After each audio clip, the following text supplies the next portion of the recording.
Damos paso ahora a la última pareja de ponentes de este acto de Persientex. La analista que nos ha acompañado en este proceso y que entrevistará a Marcos Valverde, periodista de medio ambiente, es Andrea Arnal, periodista de ciencia que ha colaborado con medios como El País, Mediaset España, la agencia EFE o la agencia SYNC, y que actualmente me liga mucho con lo que hablábamos ahora justamente de la desinformación, porque está en Verificat para tratar un poco, hacer un periodismo contra la desinformación y la manipulación en Internet de todas estas noticias que aparecen y no se sabe si son ciertas o no, confirmar si lo son o si no lo son. Damos paso a ella que ¿se deja pasar? Sí. Que nos explicará un poco la sección de medio ambiente de esta lista de Persientex con Marcos Valverde de Armando Info, que nos acompaña aquí directo desde Caracas. Muchas gracias. Bueno, pues muchas gracias al equipo de Persientex por haber contado conmigo para este análisis del enorme artículo que ha hecho Marcos y todo el equipo sobre mercurio. Marcos es un periodista venezolano, es licenciado en periodismo por la Universidad Católica Andrés Bello y ha trabajado más de 10 años en El Correo del Caroní, tanto de editor como cubriendo temas de política, y luego además ha colaborado con diversos medios nacionales e internacionales como Divergente, y actualmente trabaja desde 2019 en Armando Info, que es un portal especializado en temas de investigación. También, por cierto, es profesor de periodismo en la Universidad Católica Andrés Bello.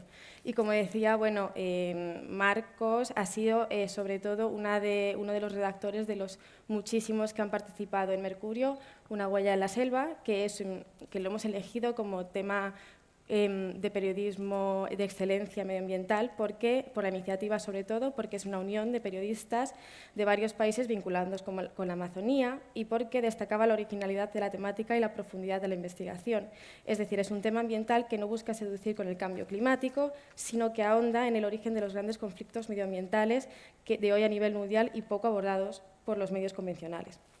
La riqueza de las fuentes y el ámbito geográfico. Su equipo cubre 4 países: Venezuela, Brasil, Guayana y Surinam, y además la innovación de las narrativas digitales con contenidos atractivos, fragmentados, incluyendo fotos y vídeos, fomentando una buena experiencia para navegar en los contenidos. Yo animo a todos los participantes que habéis venido aquí que le echéis un ojo a la web. Es increíble, es un proyecto impresionante que tiene gráficos, que tiene imagen, que tiene vídeo, que tiene además un storytelling así, como un desplegable que se va moviendo por los países. Es simplemente increíble. Entonces, gracias, Marcos, por venir aquí. Además, él viene de Venezuela, ha venido expresamente a Barcelona, con lo cual, gracias.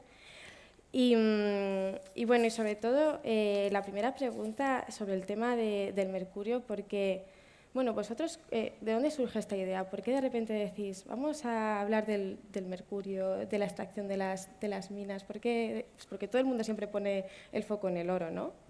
Entonces, ¿cómo planteaste esta idea? Bien, primero también agradecer a todo el equipo responsable del evento por la invitación y por la deferencia con este trabajo. En realidad, el primer paso o el germen de esta investigación sobre mercurio vino de una investigación previa de 2019 llamada Venezuela, el paraíso de los contrabandistas. La nave nodriza para esa investigación estuvo en Infoamazonia, y la misma gente de Infoamazonia, principalmente el investigador principal, Bran Ebus, y el coordinador de medio ambiente o editor de medio ambiente, Gustavo Faleiros, tuvieron la idea a raíz de esa primera investigación sobre el oro de lo siguiente. Mucho se habla, como decía Andrea, sobre el oro, pero no detrás de esa gran industria que hay, que es necesaria, imprescindible para la extracción del oro como se hace de esa manera artesanal, que es el mercurio. Pero estando el mercurio prohibido en varios de los países del escudo guayanés, en Venezuela, en Brasil, en Surinam, ¿de dónde sale ese mercurio tan contaminante, tan letal, tan fatídico para el ser humano, si está prohibido? Pues bien, de allí comenzaron entonces los primeros pasos, las primeras indagaciones, y se descubrió que era Surinam el gran proveedor del mercurio para estos países. Y por supuesto, estando prohibidos en esos países, como decía, el asunto es que hay detrás mafias, corruptelas y muchos sobornos para que ese mercurio pueda rodar hasta las minas de estos países, en donde la máxima ambición y además la gran devastación que hay de una tierra que es milenaria. Estamos hablando de 1.700 millones de años de historia, que están siendo destruidas simplemente para extraer el oro. Entonces ese fue como el germen para este trabajo que tenemos acá, que es Mercurio, una huella en la selva. Y desde que planteáis la idea, o sea, desde que decidís este proyecto va a ir sobre esto, hasta que lo publicáis, ¿cuánto pasa? ¿Cuánto tiempo tardáis? Bueno, la primera idea estuvo el primer paso estuvo en reunir a los medios participantes. Entonces, la gente de Infoamazonia, los coordinadores principales, nos contactaron en Venezuela a Armando Info, a Stavrock News desde Guyana y Fantástico TV Globo en Brasil, para comenzar a coordinar. Luego hubo otro aliado posterior, que fue con un documental corto publicado en mayo de 2021, que es la gente de Vice, los amigos de Vice.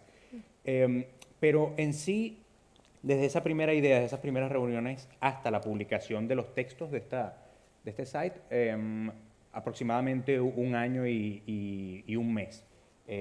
Porque era para antes, pero comenzó la pandemia, y fuimos postergando y postergando y postergando hasta que llegó un momento en el que dijimos, no podemos seguir porque si no, no vamos a publicar nunca, no sabemos cuándo tendremos, digamos, una cierta normalidad, así que vamos a ir con lo que tengamos. De hecho, parte de la idea que tuvimos era regresar a esos lugares en donde habíamos estado, en mi caso, en las minas del sureste de Venezuela. No fue posible por la pandemia, pero hubo tanta información, tantos datos, tanta gente con la que pudimos conversar, que la hipótesis estaba corroborada, y este segundo viaje que íbamos a hacer era más que todo para apoyo audiovisual. Pero en cuanto a lo teórico, estábamos listos, así que procedimos con algunas de las pocas fotos que yo pude tomar con mi teléfono celular en ese primer momento. Entonces, desde el principio, ¿la idea del proyecto final era como esto que vemos ahora o era una idea diferente? No, era esta misma idea, pero con algunos añadidos más audiovisuales. En el caso venezolano, fotos profesionales y no las que yo podía hacer de un modo aficionado, vamos a decirlo de esa manera, con mi teléfono celular. Y luego, en total, ¿cuántas personas habéis trabajado en el proyecto? En total. En total, unas 40 personas, entre los investigadores, los periodistas, los diseñadores, sociólogos, traductores importantes. El equipo total fueron de unas 40 personas. O sea, casi montar una redacción para hacer un proyecto de investigación. Sí, sí. Increíble. ¿Y cómo habéis conseguido financiaros? Porque, claro, montar un proyecto tan grande, imagino que necesita dinero, mucho dinero. Principalmente con el apoyo de Pulitzer Center, que fue el gran financista de este proyecto, que requería de esos fondos para tantas personas, para las movilizaciones a las zonas mineras, que en el ejemplo particular de Venezuela resulta bastante costoso, por asuntos sobre todo del combustible, que es escaso en Venezuela, país petrolero, por cierto, pero arruinado en la dictadura en la que vivimos. Y eso requería por supuesto, una logística importante que felizmente pudimos completar y para poder completar el proyecto que podemos ver hoy en día. ¿Y era la primera vez que vosotros, como Armando Info, os embarcabais en un proyecto de tal envergadura? ¿Tenéis experiencia previa en haber hecho estos trabajos tan grandes de investigación? En el sentido de la movilización a estos terrenos, ya había habido trabajos previos al respecto. En medios anteriores también había tenido la oportunidad de moverme a estas zonas mineras del sur de Venezuela para la cobertura, entre otras cosas, de las masacres que están ocurriendo allí prácticamente a diario. Esas zonas del sur de Venezuela, las zonas mineras, son gigantescas fosas comunes, en donde el que desaparece queda así para siempre, prácticamente. Y sí habíamos tenido la oportunidad previa de participar en este tipo de proyectos. Y también en cuanto a los trabajos colaborativos transnacionales, Armando Info ha podido liderar desde Venezuela algunas investigaciones globales.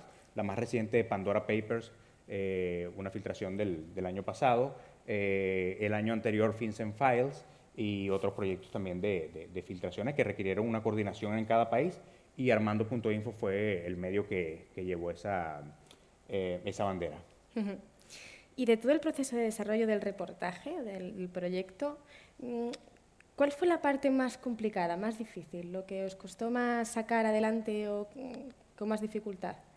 Bueno, yo creo que todos coincidimos en que fue la pandemia, la llegada de la pandemia, no prevista. Parte de las movilizaciones y de los viajes se lograron hacer justo antes de la pandemia, en enero de 2020, y la idea era luego regresar en marzo de 2020, y eso fue imposible. Así que fue la gran incertidumbre que nos dejó a todos. Y bueno, por supuesto, después en el camino,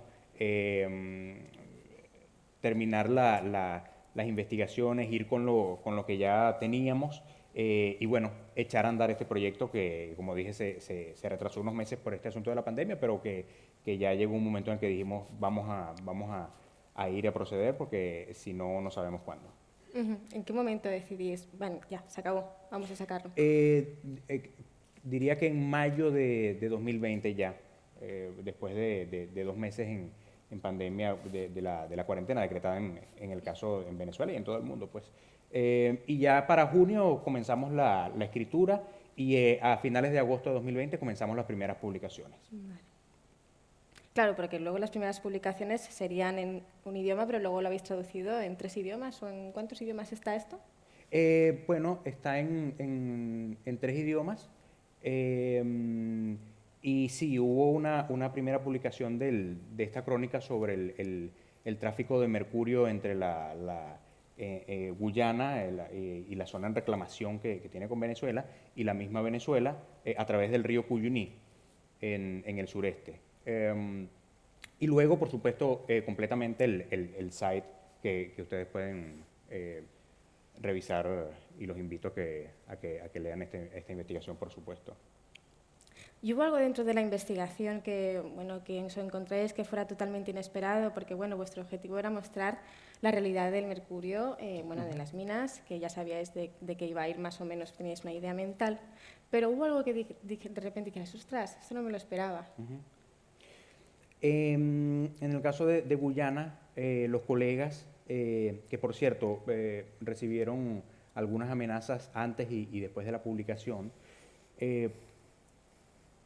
se toparon con que muchos de estos grandes empresarios del oro, de alguna manera también, sea por sobornos o sea por colaboración directa, apoyaban a grupos terroristas en esa zona.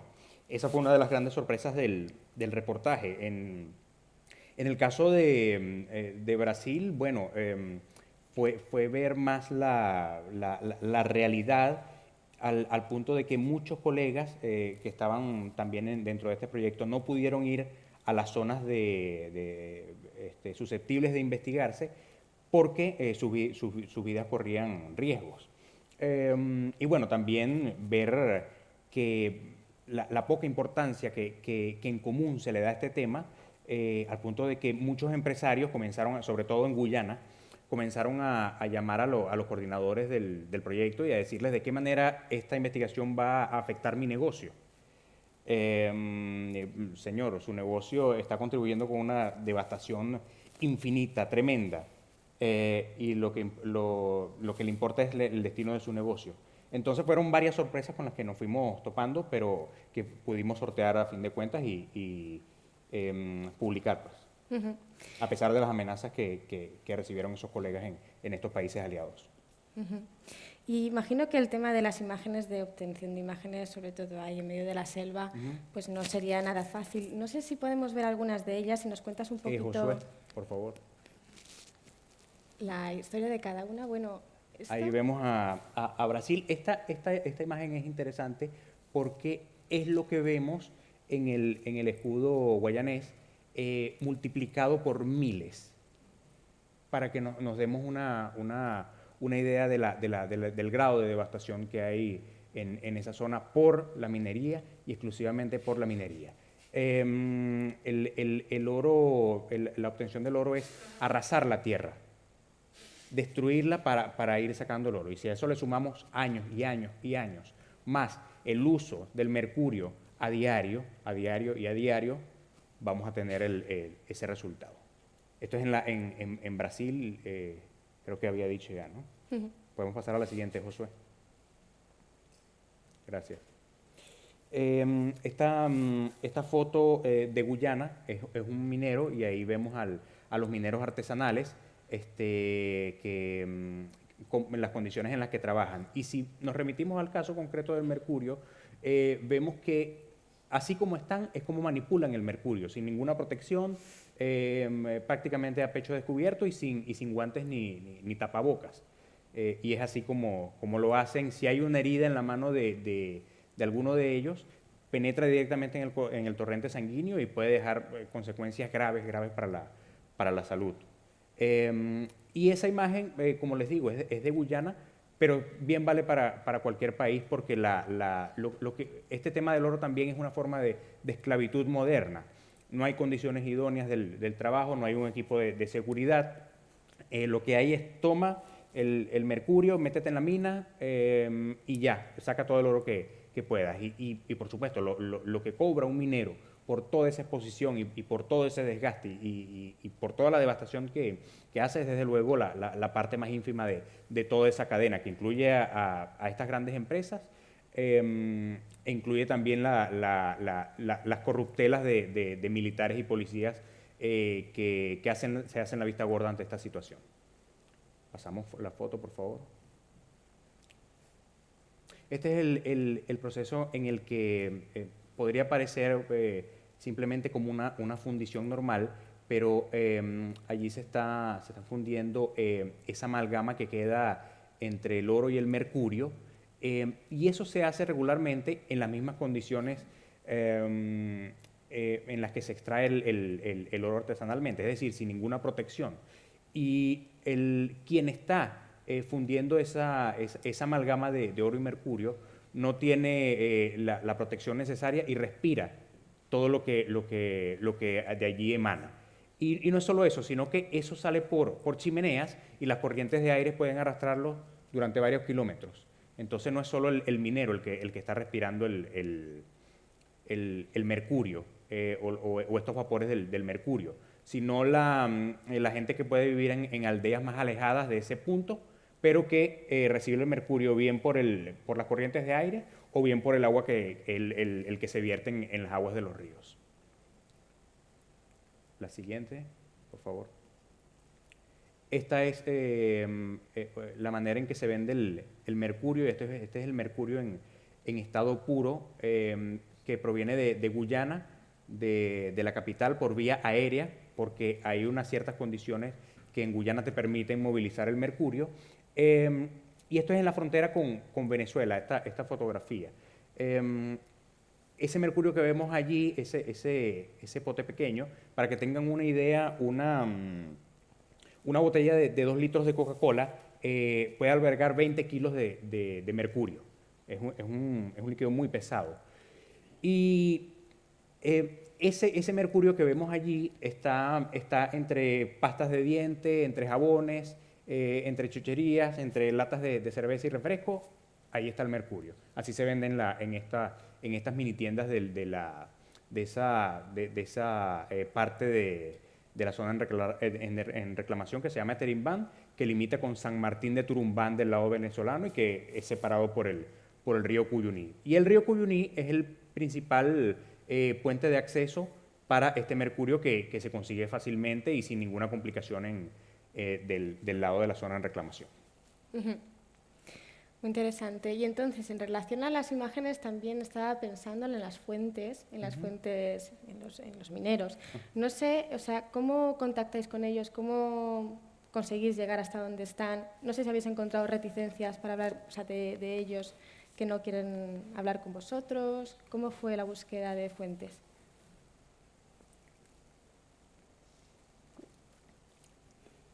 Tuvimos... hay de todo, por supuesto. Previamente se pueden contactar mineros que están dispuestos a hablar. Por el lado de San Martín de Turumbán, donde tuve la suerte de contar con un guía, un lugareño muy abierto, muy amable, que me presentó a muchísima gente. Me ayudó también a cruzar el río en una especie de canoa con motor. Y yo tuve esa suerte de poder contar con su ayuda. Es un tipo muy abierto que como dije, me puso en contacto con mucha gente y mucha gente estuvo dispuesta a hablar, desde luego, con la condición del anonimato. Pero lo que más nos interesaba a nosotros de esto era, primero, explicar de una manera sencilla por qué el pequeño minero tiene que utilizar el mercurio para este proceso y luego por dónde le llega y cómo lo compra y sobre todo las condiciones en las que están trabajando. Y sí hubo mucha gente dispuesta a hablar. En esas zonas hay todavía algunos grupos cautivos de esta guerrilla del Ejército de Liberación Nacional en Colombia. La dictadura en Venezuela, la dictadura de Maduro, ha tenido mucha permisividad con estos grupos armados paramilitares. Les ha dejado penetrar abiertamente en el territorio venezolano. Y una de las grandes aprehensiones que teníamos al comienzo era toparnos con alguno de estas alcabalas de las guerrillas. No fue así, debo decirlo. En tal sentido no me sentí en un riesgo, digamos, inminente, pero siempre con las previsiones del caso. Entonces, todo ese contexto era el que nos interesaba y tuvimos mucha gente que en ese sentido estuvo dispuesta a colaborar, algunos prestando sus nombres, otros ya con la observación de que no, pero a fin de cuentas decidimos hacerlo sin los nombres para no arriesgar a nadie. No sé cuánto nos queda. Una última pregunta. ¿Habéis generado alguna reacción por parte de los políticos de los países en los que habéis hecho el proyecto de investigación o habéis recibido reacciones por parte de grandes corporaciones a las que no les ha gustado este trabajo, no les ha podido gustar? ¿Algún tipo de reacciones más allá de...? Ok, en el lado de Guyana, especialmente estos empresarios que estaban muy preocupados por el futuro de sus negocios, sí pretendieron hacer algunas llamadas, o hicieron algunas llamadas, mejor dicho. El investigador Bran Ebus recibió algunos correos también insultantes. En el lado de Guayana, de Venezuela, perdón, debo decir que no hubo tales amenazas ni reacciones posteriores por parte de los gobiernos, porque en ocasiones la dictadura de Maduro prefiere, ante estos temas globales, hacerse la vista gorda y dejar pasar y continuar en lo suyo. De modo que de este lado no, y los casos que estoy comentando muy puntuales de los colegas en Guyana, por ejemplo, que recibieron amenazas, fueron los más específicos. Muchas gracias. La verdad que es un caso muy interesante. Creo que pone en valor el periodismo de investigación para descubrir conflictos sociales y conflictos medioambientales, ponerlos sobre la mesa y que llegue a todo el mundo este entendimiento, ¿no? Este conocimiento de los casos, que es una de las cosas que Marcos me decía cuando decidimos que participara en la jornada, que para él era pues muy grato poder venir y explicar este conflicto, que es uno de los los motivos de hacer periodismo de investigación, al mismo tiempo de la importancia, ¿no?, como decías, de las fuentes y de estar convencido de hacer el proyecto, porque siempre hay presiones de grandes poderes para no seguir con ello, ¿no? Porque en el momento de destacar algún conflicto siempre va a aparecer gente en contra. Y creo que es un buen ejemplo y os felicito por ponerlo y destacarlo. No sé si hay alguna pregunta sobre... Aprovecho, ¿no?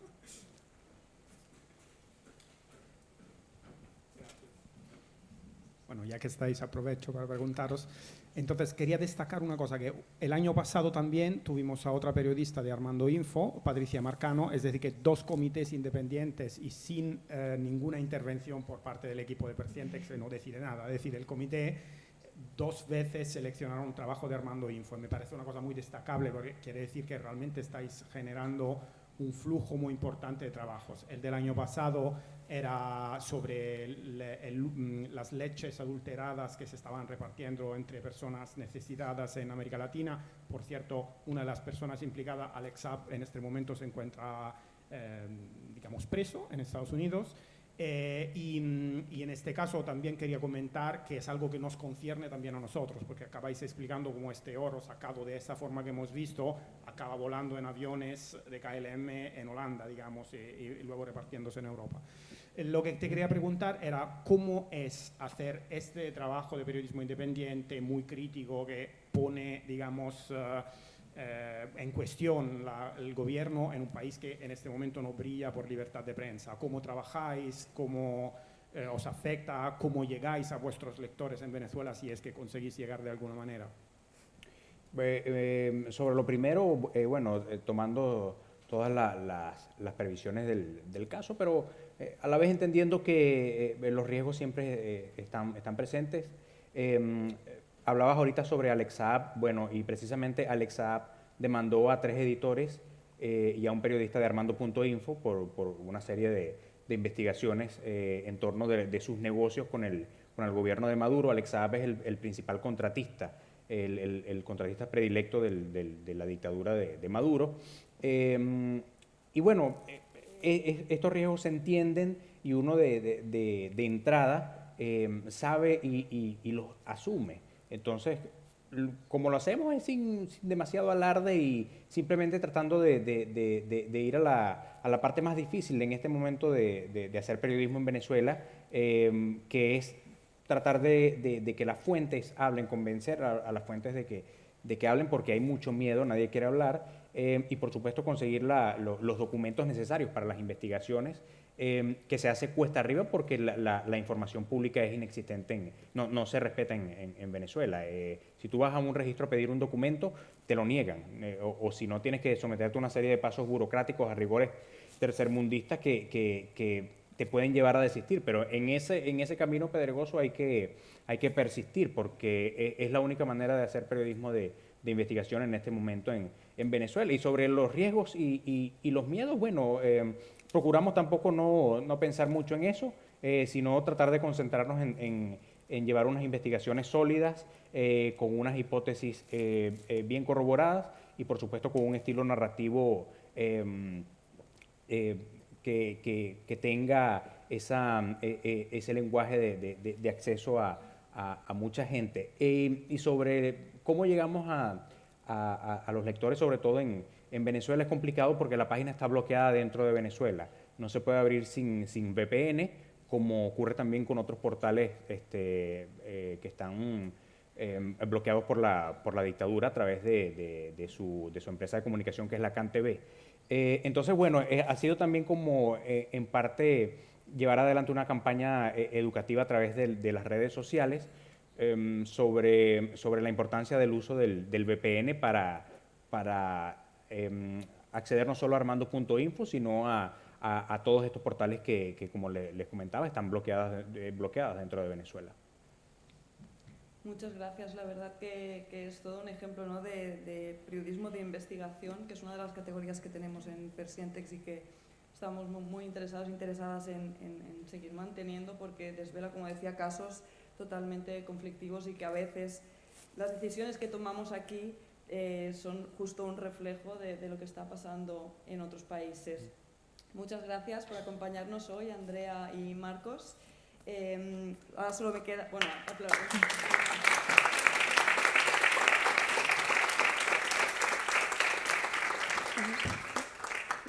Solo me queda cerrar el acto y para que podáis bajar vosotros mismos y también, si ahora os habéis cortado y no habéis hecho preguntas, podáis hacerlo.